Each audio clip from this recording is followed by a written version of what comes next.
E, assim, ao longo da minha jornada como terapeuta, eu tive a oportunidade de estar com muitos vaidyas indianos, né? E isso me deu uma boa bagagem, né? Então, assim, eu sempre hospedei muito os médicos que vinham para cá para dar cursos, né? Na escola do Dr. Ruguê, onde eu também sou professor. E eles ficavam aqui na minha casa, a gente fazia consultas, eu era o tradutor das consultas, eu era o tradutor dos cursos, né? Então, isso foi me colocando assim, de forma muito intensa em contato com a Ayurveda, né? E desde que eu me formei também com a Ayurveda, eu fui estudando bastante, né? Logo que eu terminei meu curso de formação, eu fui elaborando cursos, né? Cursos assim, gerais de estilo de vida, alimentação, preparos fitoterápicos, e não parei, né? Então, desde que eu me formei como terapeuta Ayurveda, eu continuei trabalhando, atuando, elaborando cursos, recebendo vaidyas, traduzindo consultas, traduzindo cursos dos vaidyas. Então, essa é a minha vida toda, assim, desde que eu entrei para a Ayurveda, foi assim, eu fui me abrindo para a Ayurveda foi indo de forma muito intensa para a minha vida, né? E aí isso me ajudou bastante na parte clínica também, né? Toda essa experiência acadêmica, né? De dar aula e acompanhamento dos médicos, né? Me deu uma certa vantagem, né? De entendimento do processo terapêutico, e aí a gente está com a finalidade de compartilhar com vocês, né? Então, estou falando com vocês, eu estou, ao mesmo tempo, liderando as pessoas aqui, é uma tarefa dupla. Então, a ideia é a gente trazer um conhecimento direto dos textos, né? E para que a gente possa ter um gostinho, né? Do que é tanto o diagnóstico quanto a abordagem terapêutica do Ayurveda, né? Então, a gente elaborou esse programa aí com a primeira aula que a gente vai falar agora, né? Sobre diagnóstico em si, as ferramentas fundamentais do diagnóstico, assim, uma visão simplista, mas muito eficiente, como eu tenho usado hoje, né? Por essa condição da gente estar vivendo em casa, né? Então as consultas elas estão acontecendo online, né?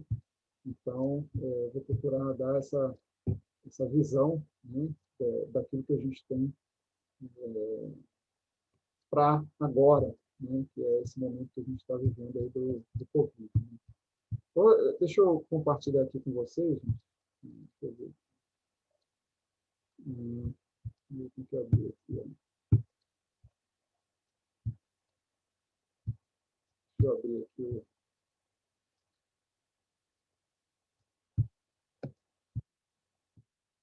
procurando só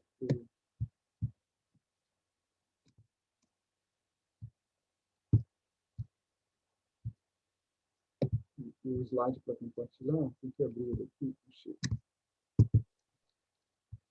Então, vou compartilhar com vocês.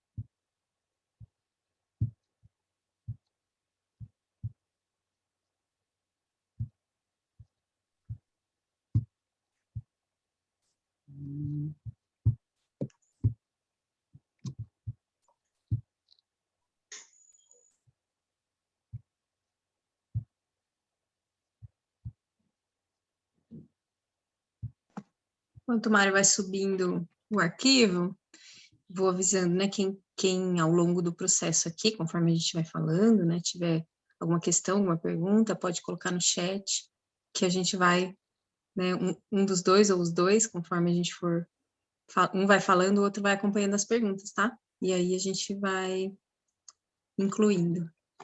Então, acho que agora foi, né? Vamos ver aqui. Foi?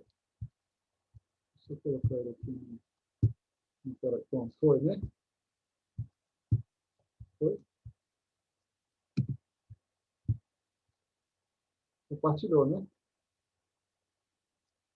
Tá. Então, antes da gente entrar no tema, eu queria abordar uma algo muito importante, né, chamado de Chikitsa Pada. Então, Pada traduzido como pé, os pés. Chikitsa é tratamento, né? Então, são os 4 pés do tratamento, os quatro membros fundamentais do tratamento. Tá? O primeiro membro é o médico, o segundo, o terapeuta, também atendente, né? O terceiro, o medicamento ou as terapias, e o último, o paciente, né? Então, todos eles são fundamentais para que o tratamento tenha êxito. Como a construção de um prédio que precisa de pilares, né? Então, você fazendo aquela estrutura do prédio, né, com todos os pilares, você pode subir um prédio. Se um dos pilares ele está enfraquecido ou ele não coopera com todo o processo, então o tratamento ele não vai ter eficiência, né? Então a gente vai ver aí quais são as qualidades desses desses 4 aspectos fundamentais do tratamento, tá? Sabrina? Então, vamos lá.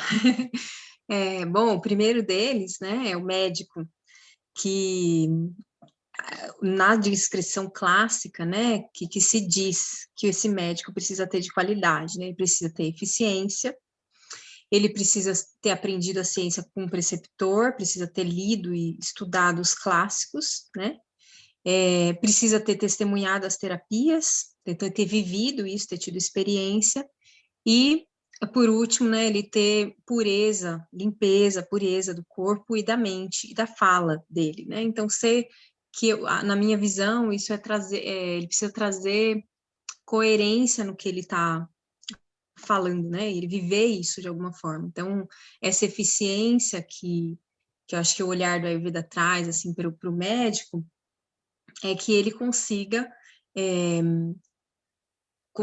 ser mais focado naquilo que ele está fazendo, né?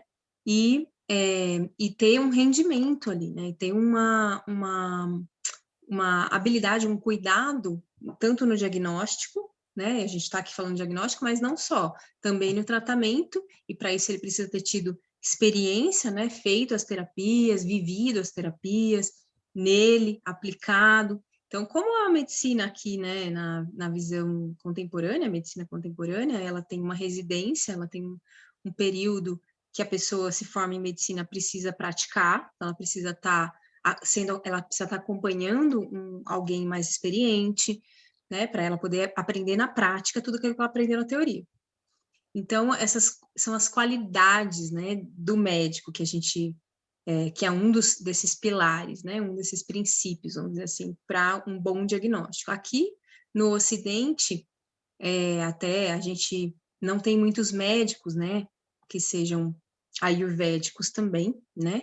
A gente tem alguns, né, Mário? Está crescendo o número, está aumentando o número, graças a Deus, mas a gente ainda não tem tantos, e aqui acaba misturando um pouco até o papel do médico com o papel do terapeuta, né? Com o papel de todos esses pilares que a gente vai ver aqui, né?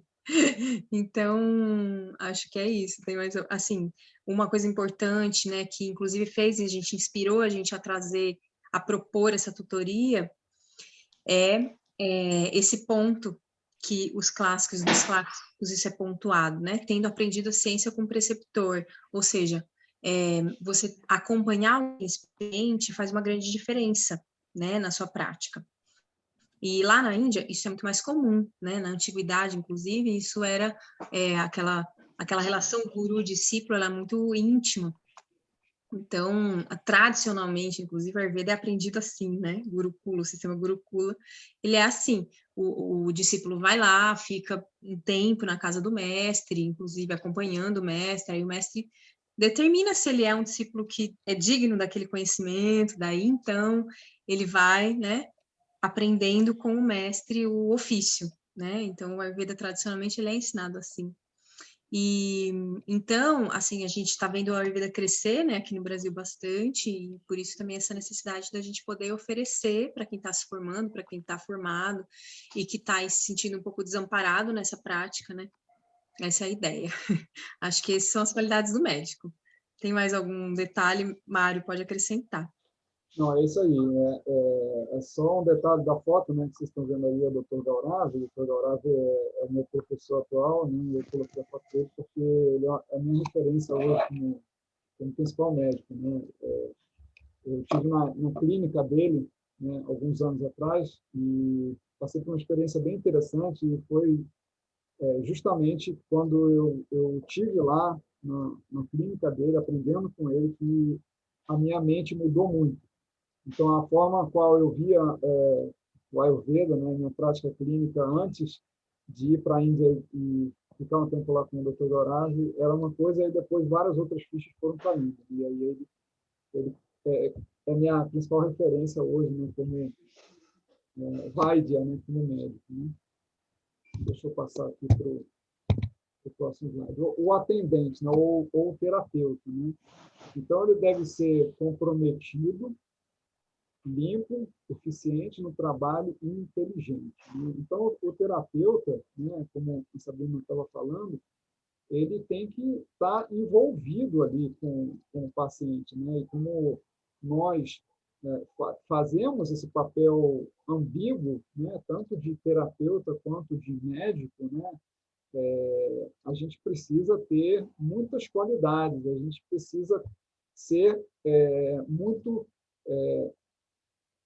estudar bastante, né, ser muito empenhado na nossa tarefa, né, de compreender a fundo todo o processo terapêutico do Ayurveda, que envolve um bom diagnóstico, que envolve, né, um entendimento também das terapias, das diferentes terapias e uso de plantas e todas as ferramentas, né, para o tratamento. Né? Então, aqui no Brasil, né, a gente ainda não tem essa possibilidade de estudar para ser um Vaidya, né, que é um médico, né, que tem uma formação lá de são 5 anos, né, mas eu tenho contato com muitos terapeutas já mais antigos do que eu e que têm um conhecimento tão digno quanto o conhecimento de um Vaidya, né?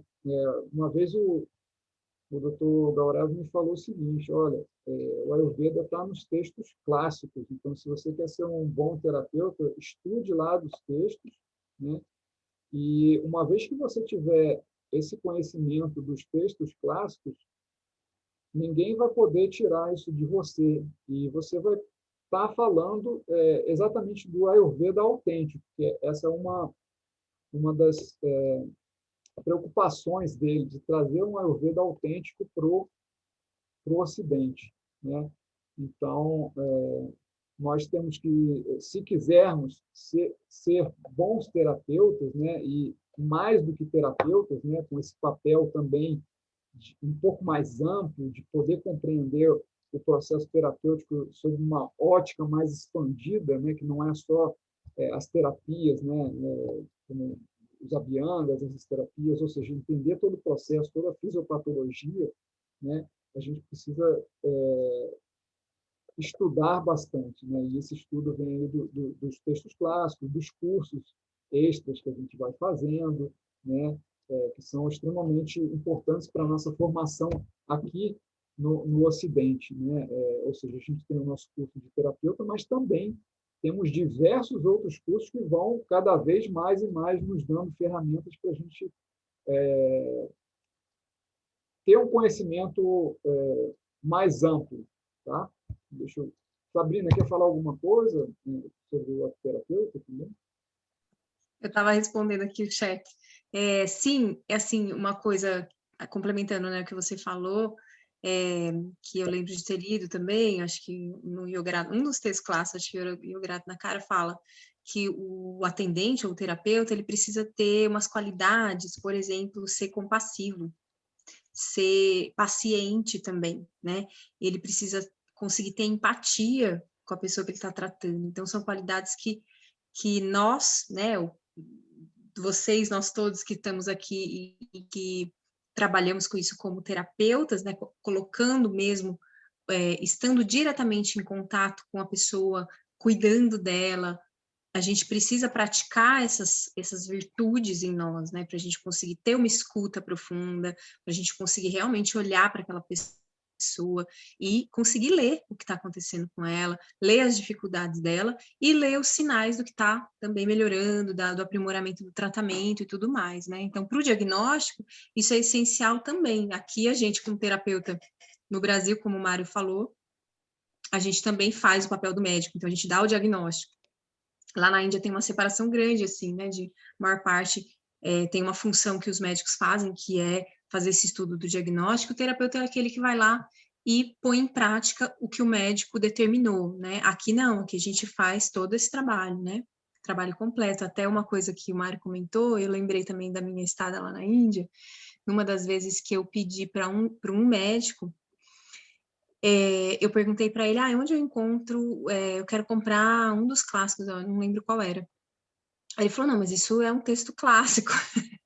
Eu falei, mas é isso mesmo que eu quero. E aí eu falei assim, mas tem uma livraria boa, porque na Índia, né, quem já foi sabe, o Mário vai confirmar, assim, é muito difícil encontrar às vezes as coisas, se você não tem uma indicação. E eu, quando fui a primeira vez, eu não fui como um grupo, eu não fui, assim, guiada, né, eu fui a guia e levei uma paciente, então eu acabei, né, tava difícil achar, eu lembro de pedir a orientação e ele me passou, então, uma livraria lá em Koti, que é no sul da Índia, onde eu estava, e foi uma odisseia conseguir chegar lá e conseguir achar os clássicos, mas foi muito legal, porque eu peguei o contato da livraria e tal, e acabei conseguindo, né. Teve uma pergunta aqui, Mário, no chat, que é sobre a data dos clássicos, né, e aí eu falei, né, que, enfim, tem muitos clássicos, né, tem os principais, mas é um pouco controverso algumas datas, né? Não sei se você sabe com exatidão alguma, tem 350 a.C., depende do texto clássico, mas eles, se você for olhar na origem, né, muitos deles vieram, se a gente for considerar historicamente, lá dos Vedas, né? Então, são milenares, né? Acho que era isso. Pode passar, Mário. Então, são textos muito antigos, né? Quando a gente fala em medicina tradicional, isso que é medicina tradicional, né, Mário? Medicina Essa é a verdadeira tradicional, medicina tradicional, né? A nossa é a medicina que a gente tem no contemporânea. Ocidente, medicina É, moderna. é. Então, o quarto ponto importante dentro do tratamento, né, é o medicamento, ou a erva, né, ou a terapia, ou a fórmula, enfim, o que você vai escolher que a gente vai escolher para poder usar, né?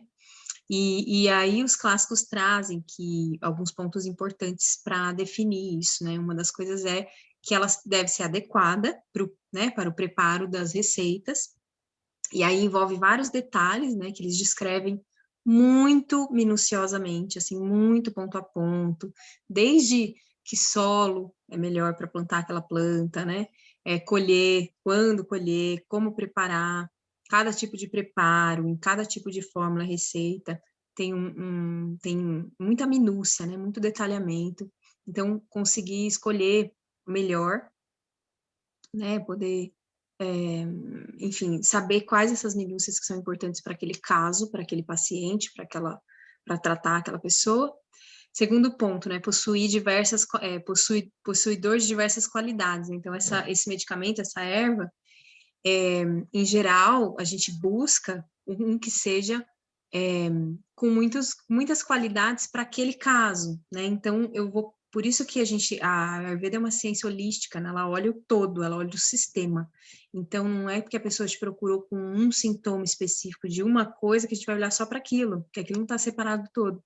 Então, nesse sentido, a gente faz uma investigação do corpo como um todo, do corpo mental, do corpo emocional, do corpo físico, e aí a gente vai escolher a fórmula ou as ervas ou as terapias que a gente vai usar que consiga abarcar toda essa complexidade daquele caso específico, né? Então, essas diversas qualidades, né, a gente busca para conseguir tentar abarcar tudo isso com as ervas que a gente está escolhendo, com o medicamento que a gente está escolhendo. E, claro, além disso, né,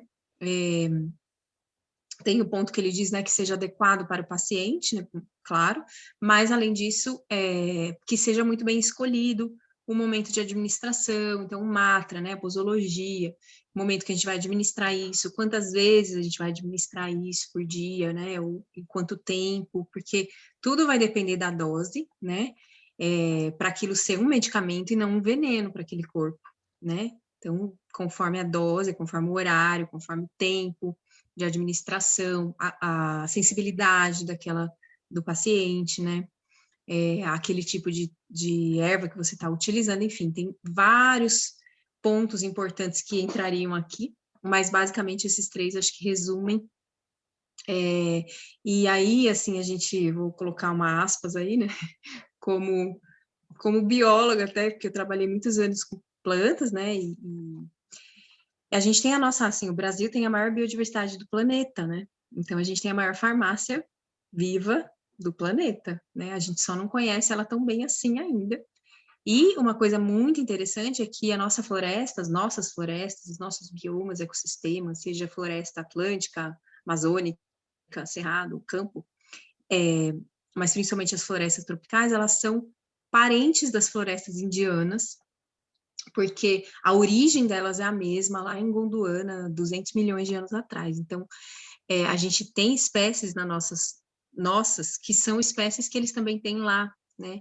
E se não está no nível de espécie, a gente tem pelo menos gêneros muito próximos. Então, a gente consegue, e eu acho que isso é uma grande busca de todos os terapeutas no Brasil, né, Maria? Que é conseguir encontrar, assim, e fazer a relação das plantas que a gente tem aqui para a gente poder usar mais as plantas que a gente tem aqui do que ficar dependendo, né, de fórmulas ayurvédicas que estão descritas nos clássicos, que não tem algumas espécies que a gente não tem aqui, mas que podem nos inspirar e, claro, né, a gente conseguir encontrar adaptações, né, então isso também é um trabalho que a gente inclui aí um ponto importante para quem está no Ocidente, que não está lá na Índia, né.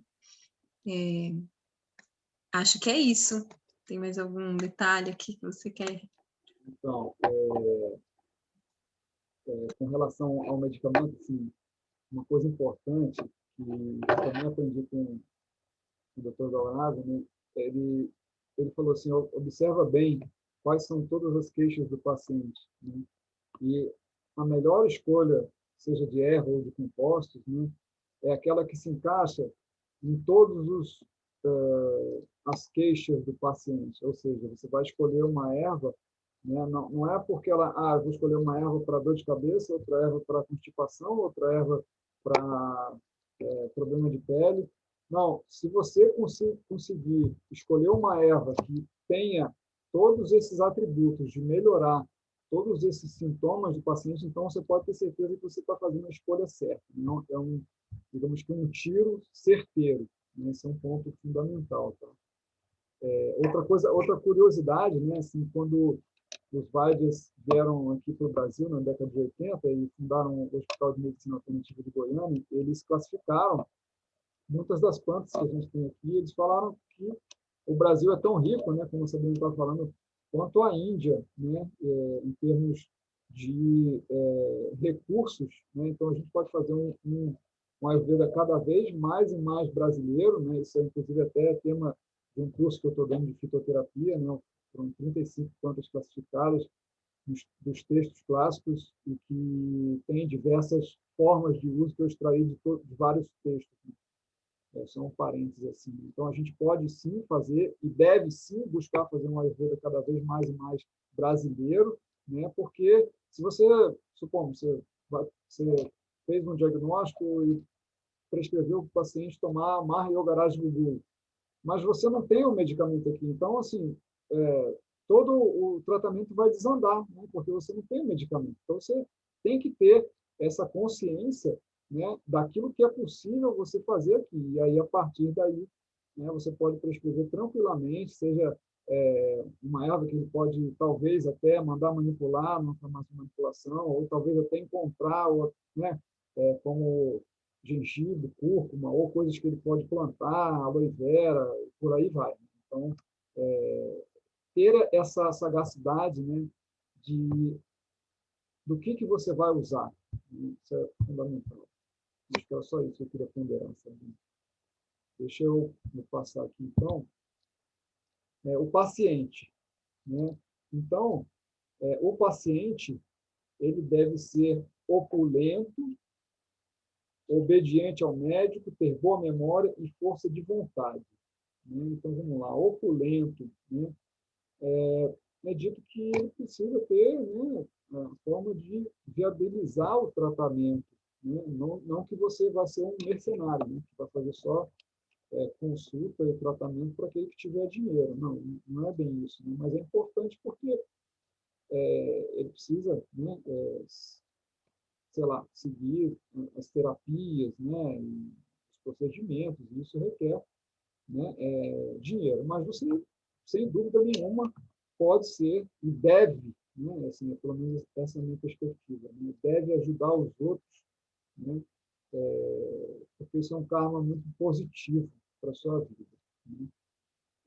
Obediente ao médico, ou seja, ele deve seguir aquilo que o médico e o terapeuta estão indicando, né? Porque se ele não segue, não tem como ter resultado, né? Não existe milagre, né? O Ayurveda não é um sistema onde a pessoa vai tomar uma erva e ela continua fazendo tudo que ela está fazendo e que vai resolver o problema. Não, ela precisa seguir, né, os códigos de conduta, né, em termos de dieta, estilo de vida, e aí fitoterapia e procedimentos também, né? Ter boa memória, ou pelo menos, se ele não tem boa memória, ele imprimir aquilo que foi prescrito para ele, né, imprimir, colocar na frente ali da geladeira dele, para que ele possa, a toda hora, estar sabendo o que ele precisa fazer, né? E força de vontade, ele precisa querer se tratar, né? Ele precisa realmente se tornar agente do processo de cura, né? O Ayurveda não é um processo em que você fica lá sem fazer nada, toma uma erva, né, como eu já disse, e os problemas vão ser resolvidos. Não, não é bem assim. Você precisa ser o agente da sua cura. É você que vai se curar, né? O médico e o terapeuta, eles podem te dar o caminho, a direção, mas quem se cura é o paciente. Tá? Isso, Sabrina. Alguma... É isso. Não, acho que é isso mesmo. O paciente, ele precisa, eu costumo dizer, né? Ele precisa ter uma qualidade que é a receptividade, né? Que é o conseguir se abrir para aquela ciência, né? Confiar mesmo. Então, claro que é importante ele compreender, e eu acho que faz parte, né? Porque o médico, o terapeuta, explicar para que a mente dele fique tranquila, entenda, né?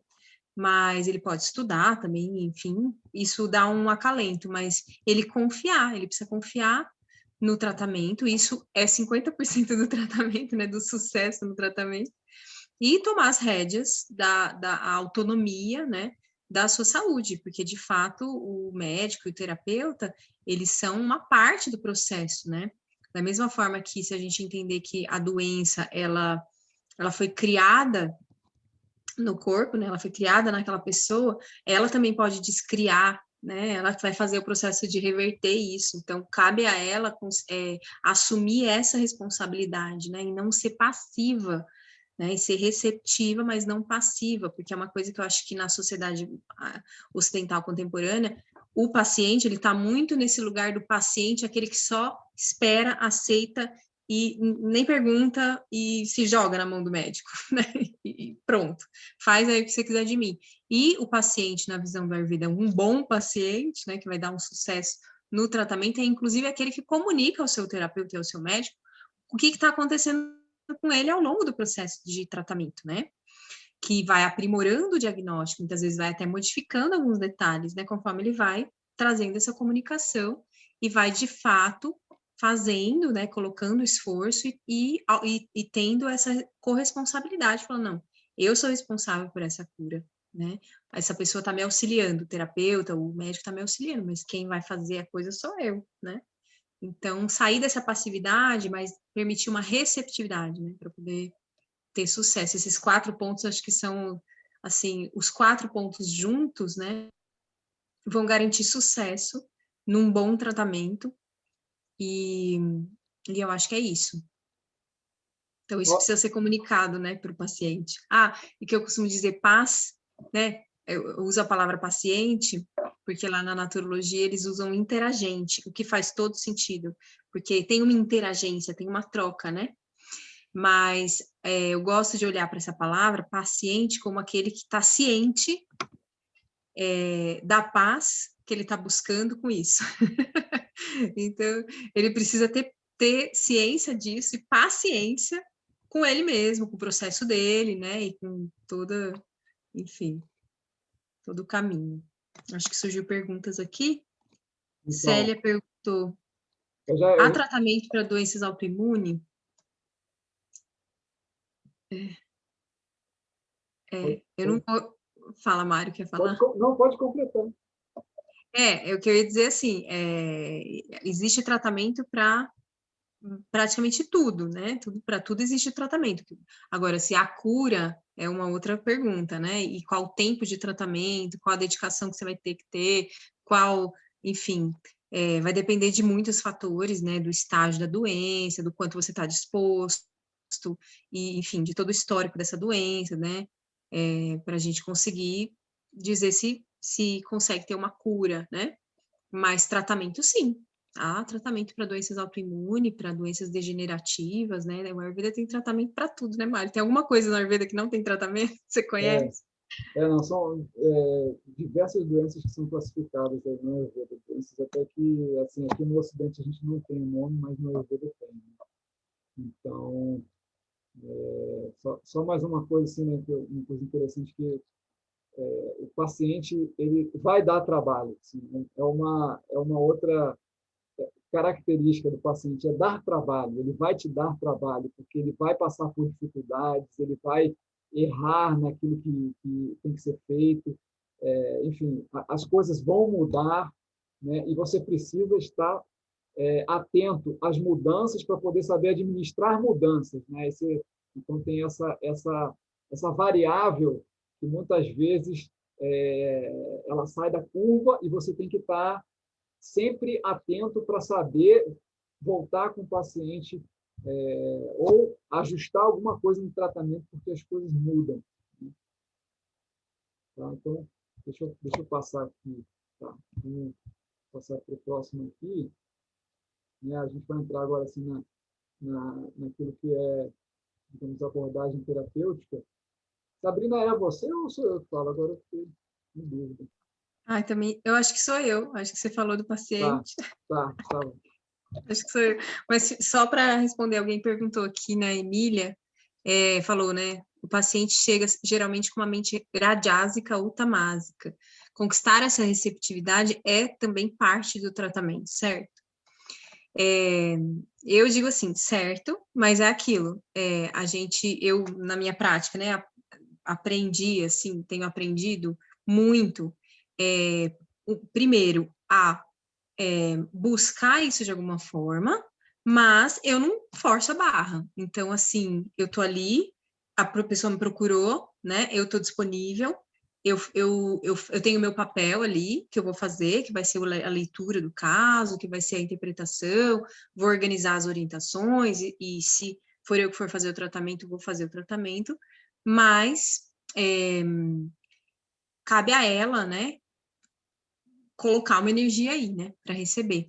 E, assim, na minha experiência, varia muito de pessoa para pessoa ela conseguir abrir, né, porque não dá para você forçar essa abertura também.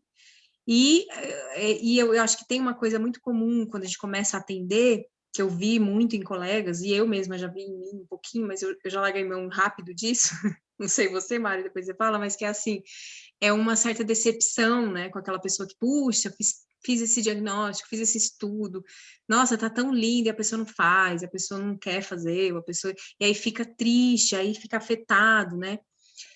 Eu costumo, na verdade, pensar assim, não, eu fiz a minha parte, cabe à pessoa fazer aquilo, às vezes ela não vai, eu tenho pessoas que, gente, eu fiz todo o estudo do caso para a pessoa, e passei todas as orientações, a pessoa não conseguiu, mas um ano depois ela voltou falando, eu quero fazer. Então eu falei, então vamos reler tudo, vamos fazer tudo de novo, né? Mas que bom, porque às vezes a pessoa precisa aí de um respiro para digerir que ela vai ter que fazer tanta mudança, enfim, e tudo bem, né? Faz parte conquistar essa receptividade, mas eu acho que eu tiraria essa palavra conquistar, porque, né? Não é, acho que colocar esse esforço de conquista é um caminho para decepção, porque pode ser que você não consiga, e aí você, como terapeuta, vai ficar lá sofrendo, né, com essa história. Então, é meu olhar, assim. Bom, Eu aprendi assim, uma técnica também com o Dr. Leonardo, que é o seguinte, né? Uma coisa importante, a maioria dos pacientes tem ama, né? Então, a primeira coisa que você vai fazer é digerir ama, tá? É muito difícil, eu vou dizer que é impossível você ter um paciente que não tem ama. Esse paciente que não tem ama, ele é terapeuta ayurveda e se cuida bem, tá? Porque foi justamente os casos que eu peguei foram esses, de pacientes que não tinham ama. E aí, então, tendo em vista isso, essa condição que é percebida em todos os pacientes, o que você vai fazer? Se concentrar em digerir ama, né? Ama de quê? De vata, pitta, kapha, ou dos doshas misturados, e a partir daí você vai procurar elaborar a melhor forma de digerir ama dessa pessoa, né, com as especiarias, né, com as ervas e com a dieta apropriada, né, em uma semana. Se você faz isso bem em uma semana, metade do tratamento já está resolvido. Por quê? Você vai resolver vários problemas daquela pessoa. Tá? Então, veja, você fala para a pessoa, eu estou te dando uma semana de tratamento só. Né? Aí a pessoa pode questionar, mas, poxa, eu tenho que ficar sem comer carne, eu tenho que ficar sem comer queijo, e não sei o quê. Uma semana de tratamento, tá? Só uma semana. Aí a pessoa, quando volta, ela volta completamente transformada. Né? Então, uma vez que grande parte das queixas da pessoa foram embora, você consegue conquistá-la para um tratamento mais longo, que aí você vai considerar, né, o tecido que está afetado, aí você vai dar o tratamento específico para o tecido, para os doxas, tirotas, e por aí vai. Né? Então, é muito, muito mais fácil você dar uma abordagem simplista para o primeiro momento, só uma semana de tratamento e pronto. Aí depois é o depois. Né? E se você ainda não tem muita agilidade no entendimento de todo o processo seguinte, né, você pode estudar também nessa semana todo o caso da pessoa, no caso, se você tiver auxílio de alguns terapeutas, como eu e a Sabrina estamos propondo, né, a gente pode dar uma orientação no caso dessa pessoa e você passar o tratamento seguinte para ela. Né? É isso. Muito legal essa estratégia. Você conquista, aí você ganha, você conquista. É uma estratégia de conquista, uma boa estratégia de conquista, né? Porque a pessoa fala, nossa, em uma semana toda a coisa mudou, né? Então você tem uma facilidade, acho que, de conseguir que ela siga, né? Legal. Então, seguindo aqui, né? Agora a gente vai falar assim rapidamente sobre o diagnóstico de 3 componentes, né? Trividya Pariksha. E o primeiro é o Darshana, que é a observação, né?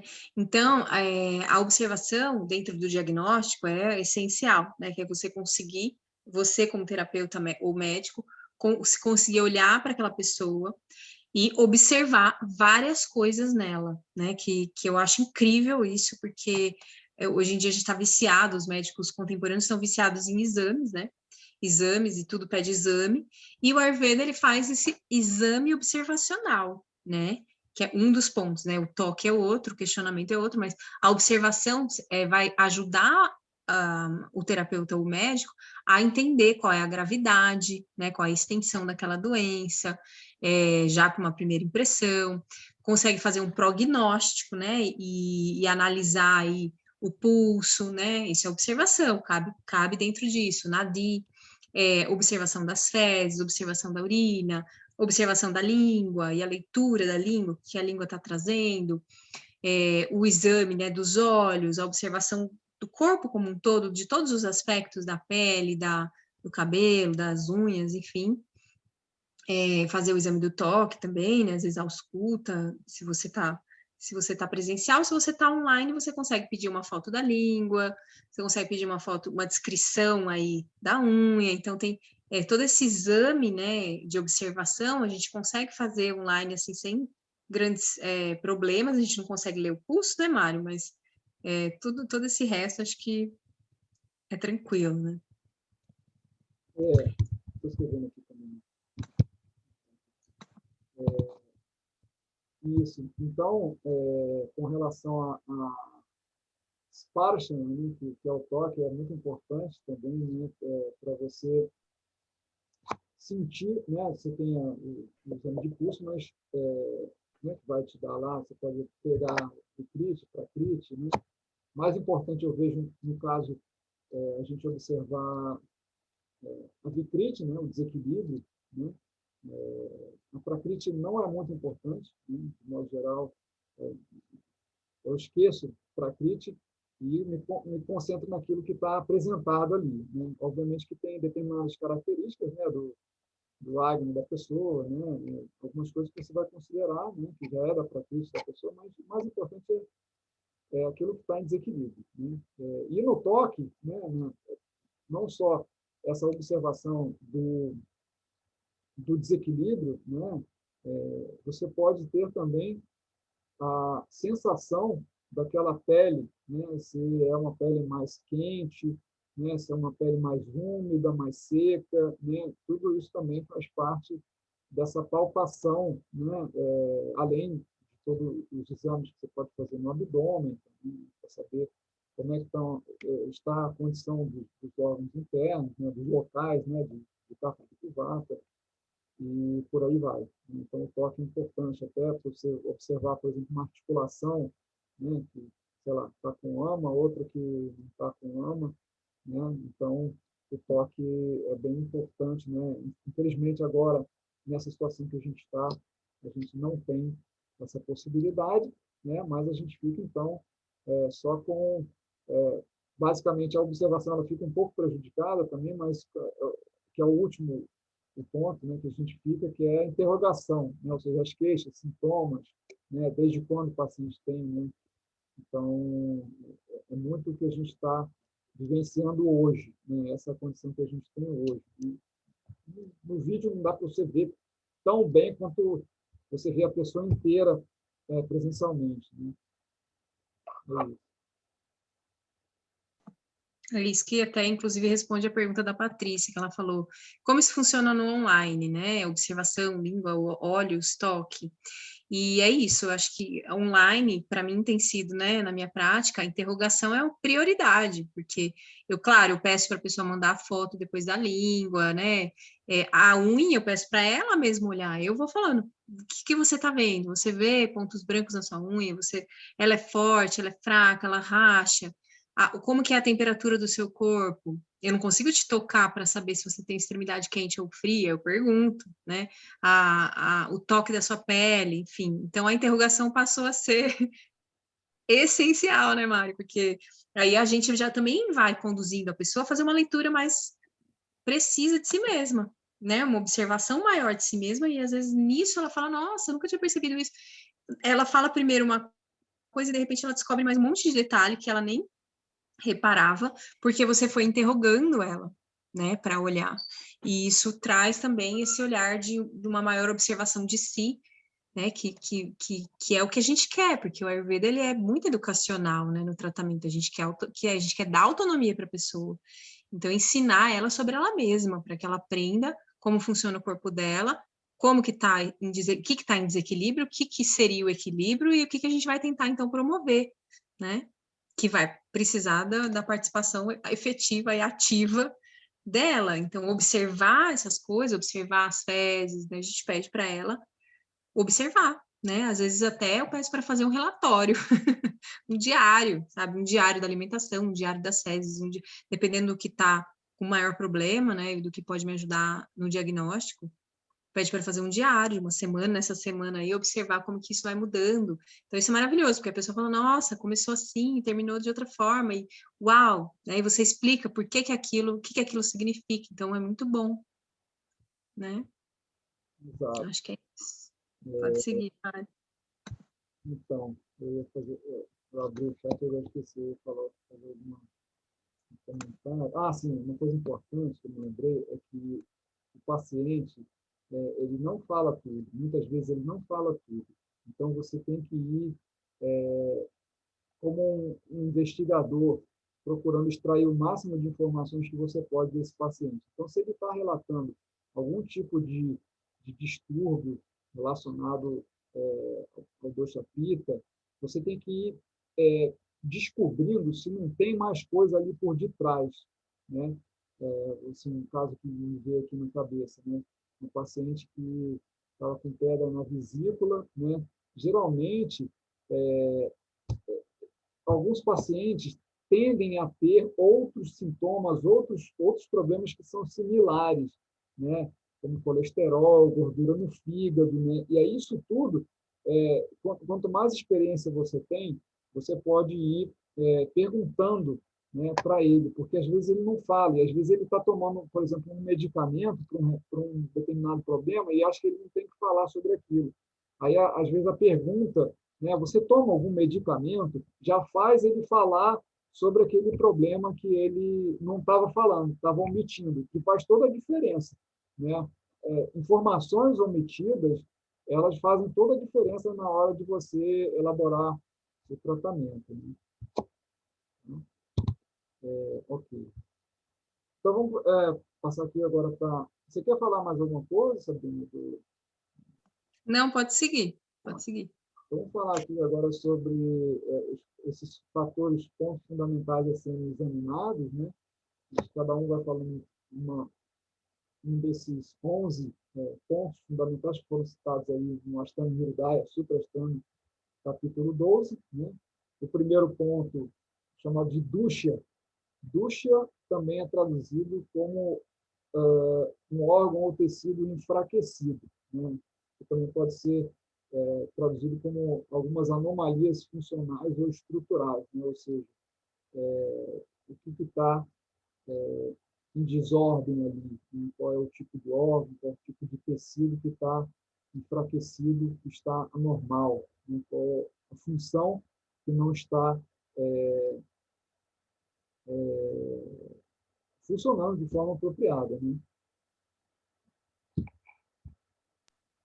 Sim, e também, assim, lembrando que essa sensibilidade, né, esse órgão sensível, esse tecido sensível, né, ele tem alguns fatores que, que definem ele, né, e por isso que é importante a gente trazer todo o interrogatório, né, vamos dizer, a pergunta, o questionamento sobre o histórico familiar e sobre aquele histórico da pessoa, né, porque a genética vai estar influenciando, o dosha, né, também que a pessoa tem de constituição, se ela já sabe ou não, né, que é mais difícil, a exposição, né, onde ela trabalha, se ela se expõe a algum ambiente agravante, por exemplo, e também as tendências emocionais, né, isso tudo influencia esse dusha, né,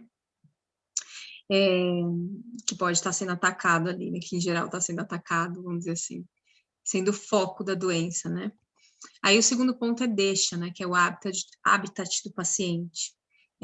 Isso daqui é muito legal, né, porque é um ponto importante que a gente, hoje em dia é até mais difícil a gente fazer, a gente não vai lá na casa do paciente investigar como é que tá ali, né, e enfim, como fazer aquelas investigações do Dr. House, né, que ele faz no filme, mas era um pouco assim, lá na Ayurveda, assim, originalmente era um pouco isso, o médico, ele ia lá na casa da pessoa, ver o que estava acontecendo ali, qual que era o ambiente, né, que aquela pessoa vivia, e assim, isso é importantíssimo, porque também influencia, pode estar causando a doença, né, porque a investigação é tentar entender qual é a causa, né, para a gente conseguir retirar a causa, que é o melhor tratamento, né, vamos colocar assim. Então, toda essa investigação para entender a causa faz olhar para o ambiente, para o habitat, para onde aquela pessoa está, onde ela vive, né?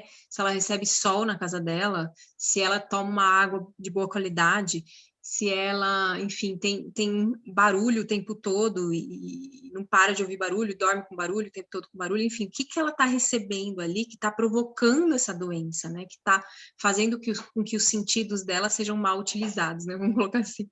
Então, investigar o ambiente, né, faz parte disso. E dentro da Ayurveda, tem até uma ciência que, enfim, que poderia até aprofundar mais ainda nisso, que é o Vastu Shastra, né? Que faz o estudo da casa, do ambiente, inclusive tem outras influências aí bem mais detalhadas, né? Não entra aí assim, né? Não necessariamente a gente vai ter que fazer isso, um Vastu Shastra da casa da pessoa, mas entender o habitat, né? Onde ela dorme, se ela tem barulho o tempo todo, né? Recebendo, se ela recebe um ar poluído o tempo todo, ou se ela recebe um ar puro, uma água pura, uma água, enfim. O alimento que ela come, se tem veneno, se não tem. Então, tudo isso faz parte desse estudo de deixa aí, do ambiente, do habitat. Né?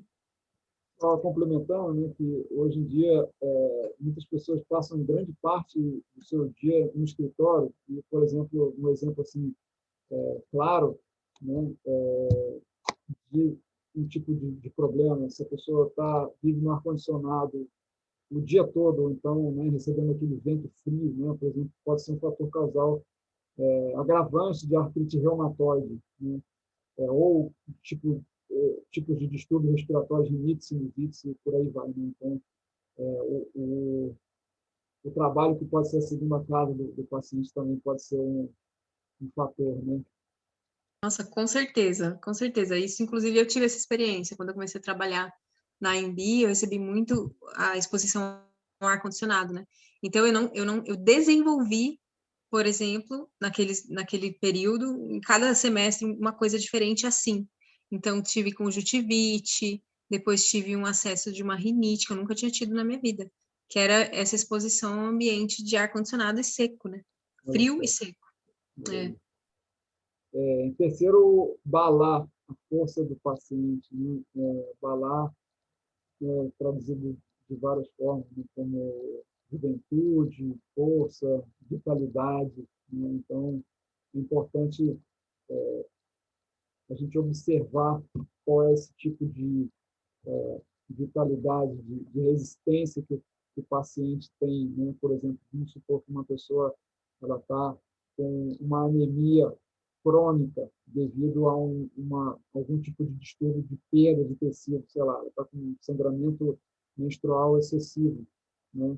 Então, essa pessoa ela precisa ter um olhar ali muito delicado, né, para a gente restaurar essa vitalidade do paciente para que a gente possa dar continuidade no tratamento da melhor forma possível. Né? A mesma coisa uma pessoa que tem diarreia crônica, né? Ela também perde a sua força. Né? É dito que a força do paciente está presente nas fezes. Isso é dito na realidade. Né?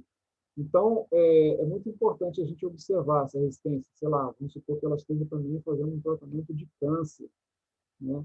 Então, é muito importante para você considerar o tipo de medicamento que você vai usar, o tipo de terapia que você vai dar, né? E aquela prioridade ali, né, de restauração dessa vitalidade do paciente para que você possa, né, seguir outros tipos de terapias específicas para aquela pessoa. Né? Sim, é isso.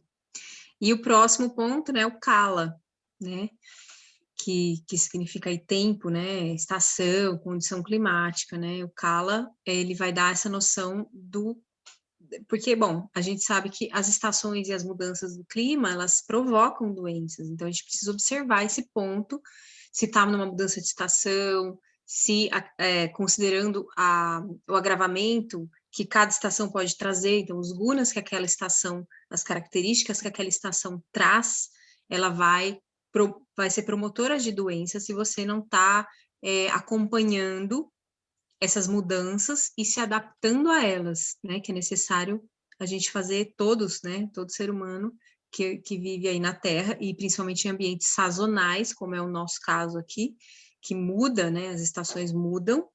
Então, observar qual é o guna daquela estação e você saber, então, qual estação que tá, você tem... Isso ajuda você no diagnóstico, nos ajuda no diagnóstico para a gente entender aquelas doenças da estação, que inclusive podem acontecer, agravar coisas que já existem, né, numa pessoa. E se a gente tem alguém que a gente está acompanhando, então já prevenir, né, já conseguir fazer as purificações, né, que eles indicam, que é indicado fazer, né, a cada estação, principalmente na estação, nas intermediárias aí, transição verão, outono, né, e inverno, primavera, ou primavera, inverno, inverno, primavera, no nosso caso. Então, o Kala é essa observação da estação e também do clima, porque a estação também muda conforme o clima, né, a altitude que você tá, se você tá na praia tem mais umidade, então pessoas às vezes que têm condições de rinite, coisas alérgicas, né, de secura, né, uma rinite com uma causa vata, quando ela vai morar num lugar úmido, ela resolve. E muitas que têm uma condição respiratória crônica, às vezes de cafa, né, mais de umidade, quando ela sai da praia e vai morar num lugar seco, ela resolve, né? Então, muitas vezes a pessoa precisa entender também que o local que ela mora, né, tem essa sazonalidade, ela precisa conhecer isso e saber adaptar, né? Conseguir adaptar e muitas vezes mudar mesmo. Então, eu mesma tratei uma pessoa que morava em São Paulo, que tinha uma bronquite crônica e que a solução foi sair de São Paulo. Quando saiu de São Paulo, resolveu o problema, né? Porque a causa era o poluente, então ela estava exposta a isso o tempo todo. Então, qualquer tratamento que fosse feito era só paliativo, né? Não ia ser efetivo de fato. Então, a cronicidade era tão grande, foram anos, né? Eu não acompanhei os anos todos, né? Eu acompanhei uma coisa mais para o final, mas a pessoa já estava querendo mudar, já estava com isso. Eu falei, olha, se tem condição de fazer isso, eu acho que isso vai ser um bom caminho. E foi, assim, em um mês a coisa estava resolvida, né? Então, acho que a estação, o clima, a gente precisa observar, né? Pensando aí na sazonalidade, nos gunas da estação e nos gunas daquela doença, daquele desequilíbrio, né? Para saber que, claro, uma característica da estação vai agravar, por semelhança, o guna daquela doença. Acho que é isso, se quiser acrescentar. Não, tudo certo. Então, o quinto aí, o anala, o poder digestivo, o Agni do paciente, né? A gente sabe aí na Ayurveda que tem distinções entre os diferentes tipos de Agni, né? Você tem um Agni de Vata, que é um Agni irregular, que chama Agni. Você tem o Agni de Pitta, que é um Agni bem forte, né? Chamado Tikshna, penetrante. Você tem o Agni de Kapha, que é chamado de Manda Agni, um Agni mais embotado, e um Agni equilibrado chamado Sama Agni. Geralmente, Sama Agni você nunca vai ver, você vai ver mais essas oscilações aí entre Vishama, Tikshna e Manda Agni. Né? Então, isso é importante para a gente decidir qual é o tipo de dosagem, né? Qual é o tipo de horário apropriado para dar o medicamento, né?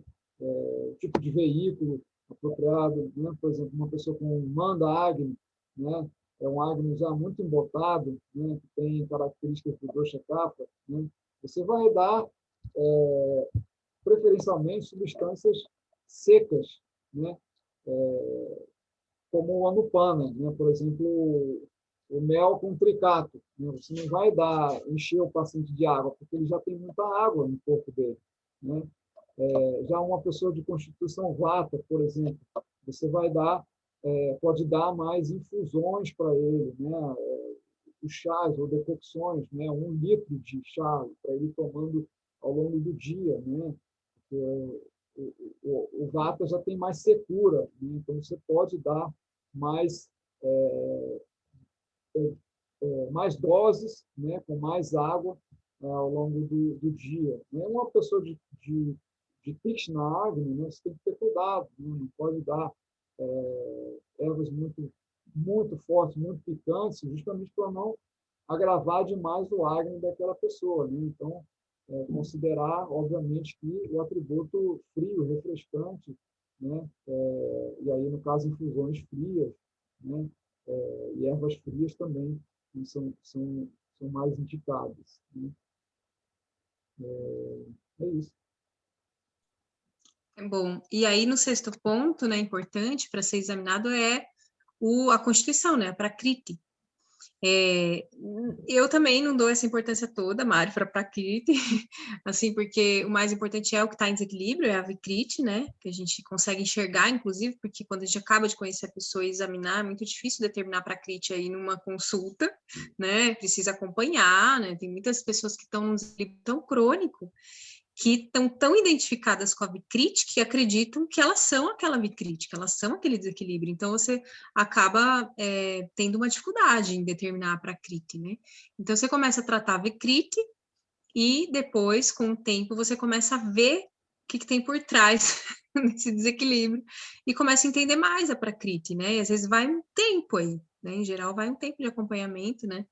Eu mesma falo numa experiência minha que eu, quando conheci o Ayurveda, eu tinha certeza que eu era Pitta. E eu tenho Pitta na minha constituição, mas eu achava que eu era só Pitta, né? Porque eu vivia em lugares quentes, né? Eu vivi no Mato Grosso, Goiás, Rondônia, lugares muito quentes. Então, eu tinha um calor no clima, na estação ali, influenciando o meu Pitta, ele estava sempre mais agravado. Então, eu estava tão identificado com esse Pitta a vida inteira que eu achei que eu fosse Pitta. E quando eu mudei para São Paulo, né, depois de alguns anos, eu fui conhecer o meu Vata, né? Então, aí eu falei, nossa, minha constituição é Vata Pitta, claro, fez sentido, né? Fui estudar mais a Ayurveda também.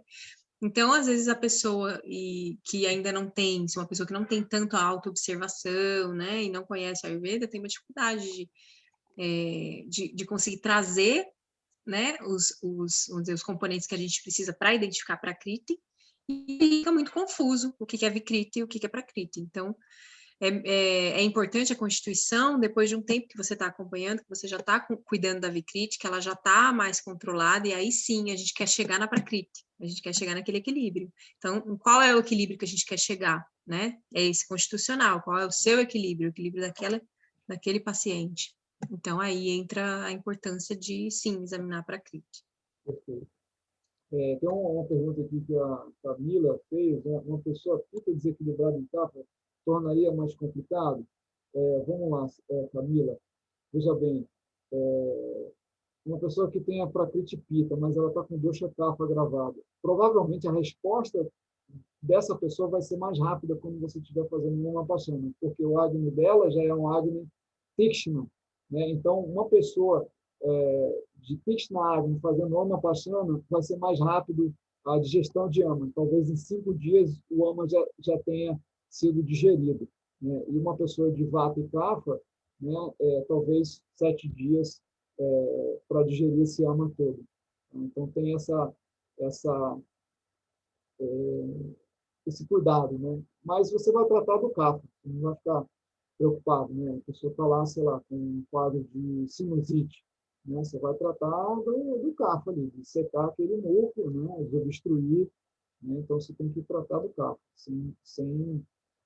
sem medo, sem preocupação, né? Uma coisa importante que às vezes eu já vi as pessoas caindo nesse erro, né? Que mas a pessoa fica com um agravamento em CAFA, né? O que eu vou dar? Você vai tratar do CAFA que está gravado, né?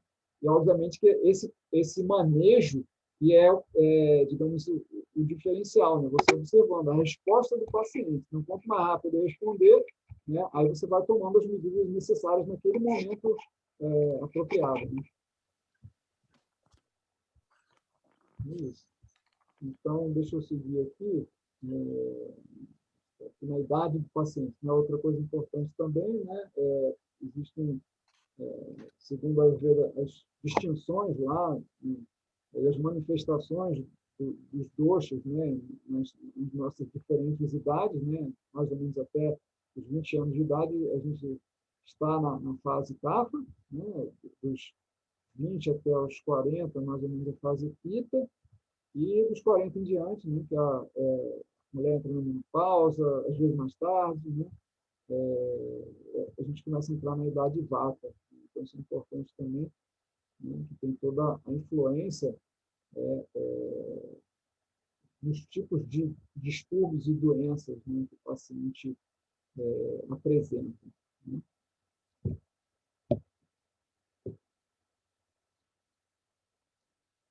Sabrina? Então, Sátua, né? Então, a gente entra em Sátua, que é a constituição mental do paciente, né? Que é importantíssimo também, eu acho importantíssimo a gente conseguir detectar o que está, qual força está atuando ali, principalmente, né? Para a gente entender justamente a força psicológica, né? Sattva, para mim, vem trazer qual é a força psicológica dessa pessoa naquele momento, porque a gente sabe que a constituição mental, né? Ela pode mudar, é diferente da Prakriti, né? Ela é uma coisa que a gente tem possibilidade, graças a Deus, aos deuses, né, de modificar isso ao longo da nossa vida.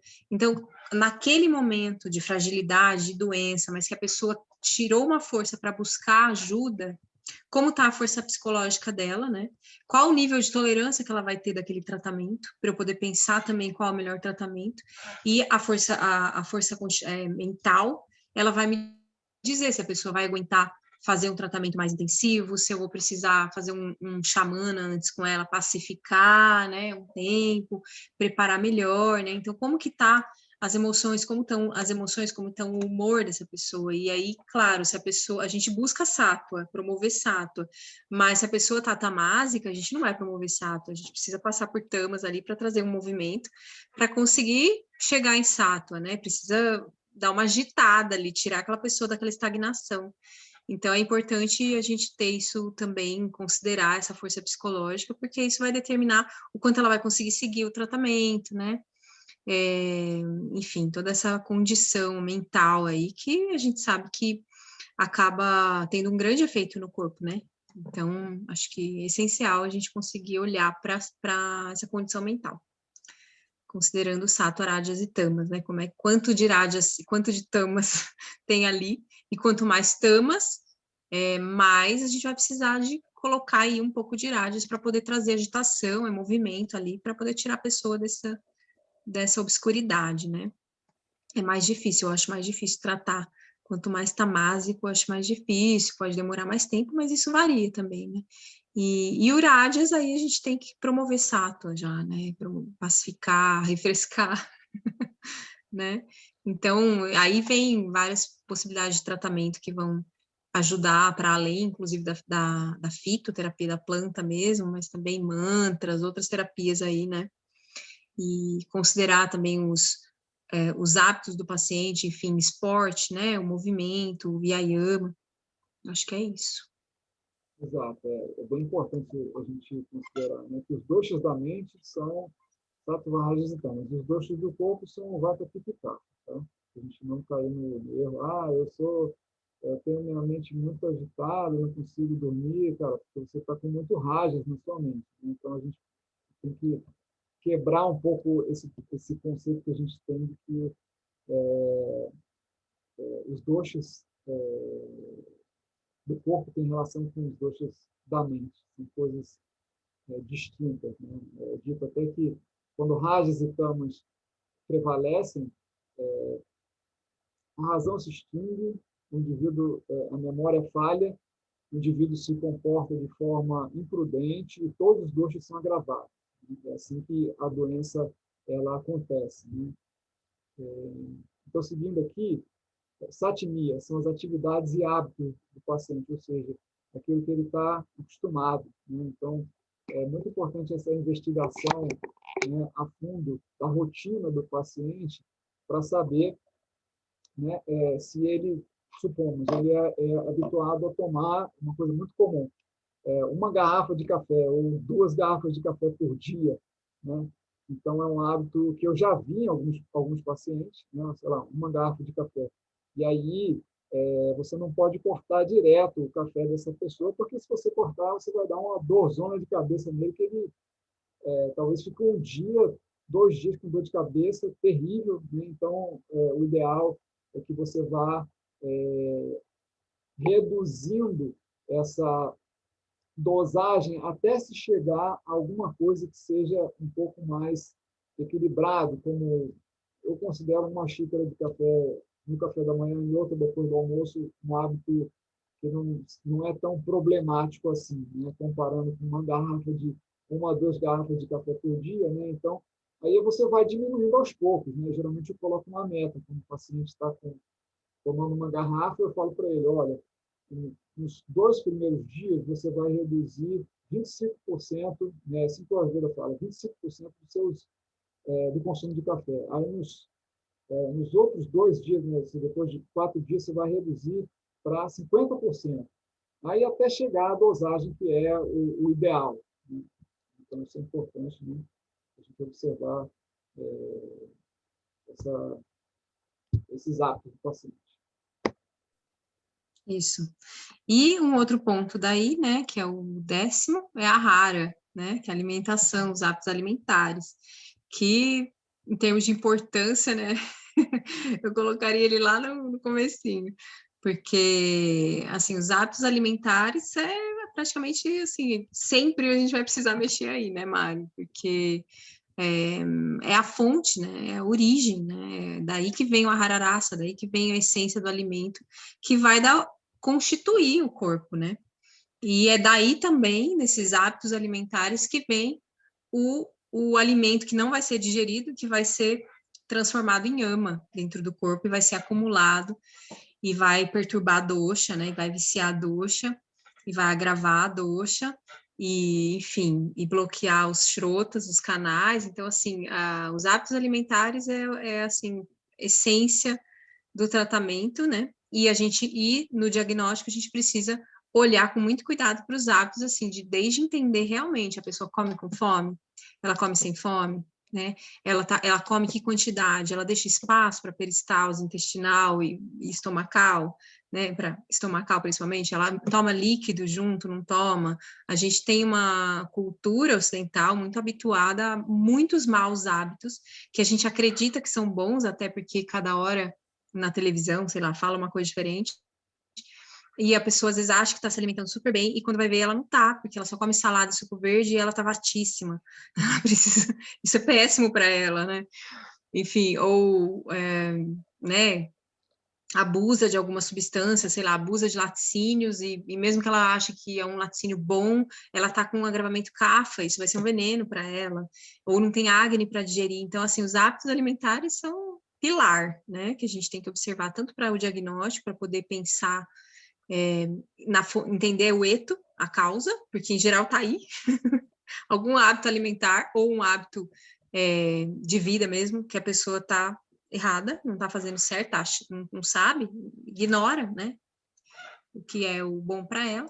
Então, aí a gente também vai precisar olhar com bastante cuidado para tentar descobrir o que está causando ali, o que tem que ser tirado, adaptado. Às vezes é só uma forma de preparar um alimento, né, que a pessoa exagera em alimento seco, por exemplo, e ela está cheia de secura. Então, precisa mudar a forma de preparar. Então, acho que é isso. Isso seria uma aula inteira só de Ahara, né? Dá um curso, né? É.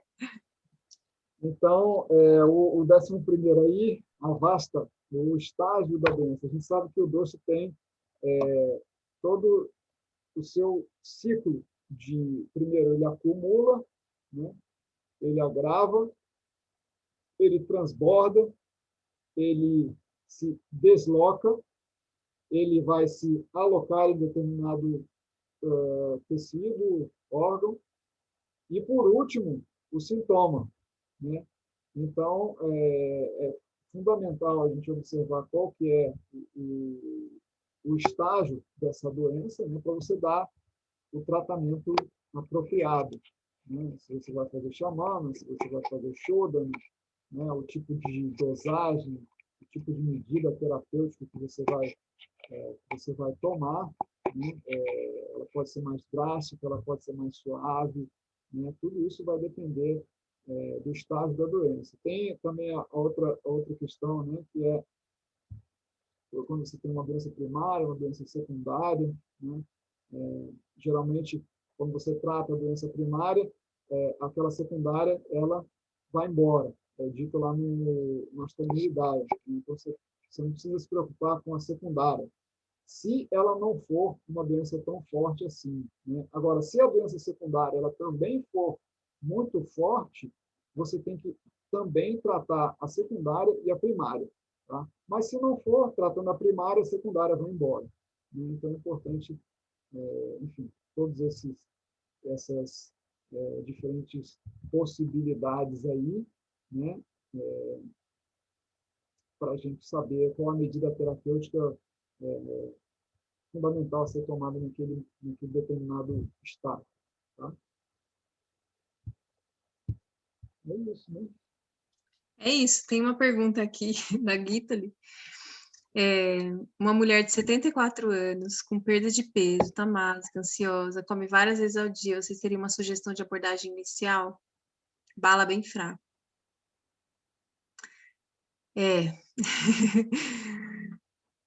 Eu teria que ver o caso inteiro para poder dar uma ideia, mas eu faria a pergunta assim: tem ama? Né? Aquela coisa que o Mário falou: tem ama? Trata ama, primeira coisa, né?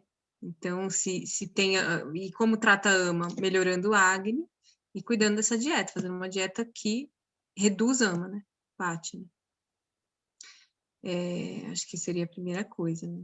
Mas, claro, tamas, né? A tatamase que é difícil conseguir fazer a dieta e tal. Aí vem com. Tá bem magrinha, nossa. Tem que ver motivo da perda de peso, tem que investigar, né? O caso é sempre eu gosto muito, porque para mim é um quebra-cabeça, é um enigma ali, que a gente vai juntando várias peças e a gente faz aquela leitura, né?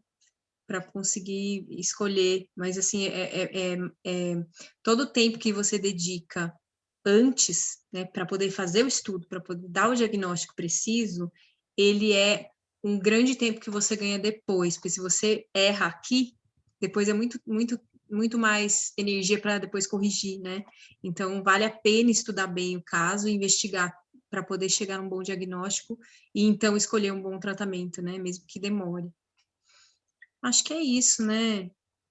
Então, uma consideração aqui que a Guita ele colocou aqui, né? Ela tem insônia há 2 meses. Altíssimo. Pode ser também, mas pode ser também que quando a pessoa ela tem uma sobrecarga no sistema digestivo dela, ela gera insônia. Por quê? Isso é muito importante. Quando o seu corpo está trabalhando demais, a sua mente não consegue adormecer, né? Então, você vê, a pessoa come o dia inteiro, várias vezes ao dia. Ou seja, o corpo dela vai estar trabalhando, isso é certo, não tenho dúvida disso, né? Então, é bem provável que isso esteja ligado à insônia dela. Tá? Se não tiver ligado à insônia, você vai ver depois que digeriu ama, né? Mas isso, enfim, depois, né? Agora não dá para você ter essa conclusão. Mas pelo que eu estou vendo aqui e pela minha experiência, já dá para ter essa conclusão, né? Então, eu vejo muito isso acontecer, né? Quando a pessoa digere ama, você vai fazer o check-up dela no retorno, vai perguntar como está o acne, o sono, as fezes, a disposição, etc. Por aí vai, né? E aí você vai ver, a pessoa, pô, eu estou dormindo muito bem, como eu nunca estava dormindo há muito tempo, né? Por quê? Porque o corpo dela está leve. Se o corpo dela está leve, não está trabalhando à noite, a mente adormece, né? E para a mente adormecer, ela precisa se recolher dos objetos do sentido. E quando ela fica ligada, é porque o corpo está ligado.